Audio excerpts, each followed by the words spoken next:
Only Scripture. 여러분은 말씀과 친밀하십니까? 매일마다 통독에 대한 구체적 루틴이 있으신가요? 통독에 대한 구체적 계획이 없다는 말은 어쩌면 말씀을 읽지 않고 있다는 반증일 수 있습니다. 혹여나 통독을 잘하고 있더라도 유의해야 할 점이 한 가지 있는데요. 말씀을 읽는 것은 나의 결단과 의지이지만 듣고 깨닫는 것은 나의 지성만으로는 불충분하다는 것이죠. 결국 성령께서 주시는 깨달음이 반드시 우리에게 필요합니다. 자, 오늘 본문 디모데후서 3장에서는요. 말씀이 우리에게 주는 세 가지 유익을 소개하고 있습니다. 첫째로 말씀에는 구원에 이르는 지혜가 있다고 말합니다. 구원에 이르는 지혜가 있다는 것은요. 예수님을 믿는 믿음을 준다라는 뜻이죠. 전도를 하다 보면 아무리 복음에 대해서 설명을 하고 이해를 구해도 믿어지지 않는다라는 분들이 있어요. 이는 결국 말씀을 읽지 않기 때문이라고 지적할 수 있는 것이죠. 둘째로 말씀은 하나님의 사람으로 온전하게 한다고 말합니다. 하나님의 사람으로 온전하게 한다를 다른 번역 성경에는요. 말씀은 하나님을 바르게 섬기는 자로 준비하게 한다라고 번역하고 있습니다. 셋째로 말씀은요. 모든 선한 일을 행할 능력을 갖추게 한다고 말합니다.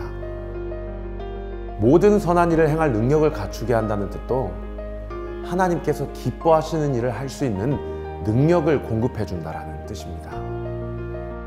자, 그렇다면 말씀을 읽기 위한 구체적인 방법에는 무엇이 있을까요?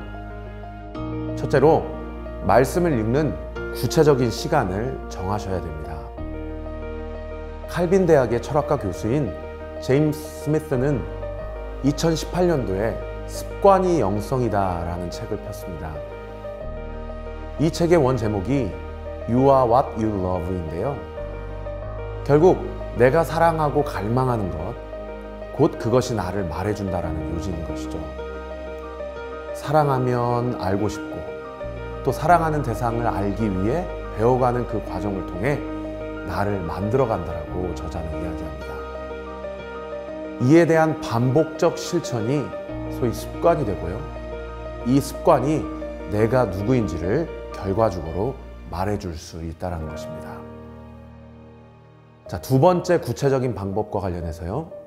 말씀을 읽을 때 나의 마음을 면밀하게 점검해 보셔야 합니다. 자, 보통 이런 질문을 저에게 많이 하는데요.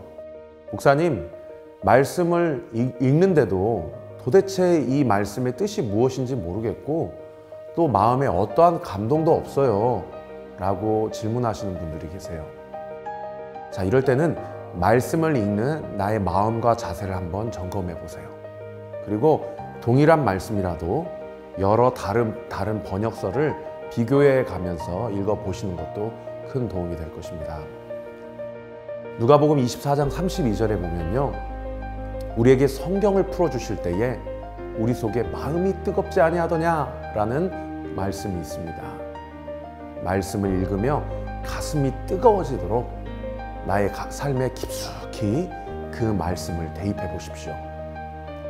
사도행전에 베레아인들이 간절히 말씀을 받고 상고했듯이 열린 마음과 간절한 마음으로 또 구체적인 방법론과 관련해서 연구하고 준비하고 묵상하면서 말씀을 통해서 하나님의 음성을 듣게 되시기를 예수님의 이름으로 축원합니다.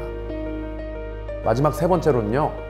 성령께서 조명하시는 대로 말씀을 읽으셔야 합니다. 베드로후서 1장 20절에서 21절에는 이런 말씀이 있어요. 성경의 모든 예언은 사사로이 풀 것이 아니니 예언은 언제든지 사람의 뜻으로 낸 것이 아니요 오직 성령의 감동하심을 받은 사람들이 하나님께 받아 말한 것임이라 라고 이야기를 하고 있습니다. 결국 말씀은요.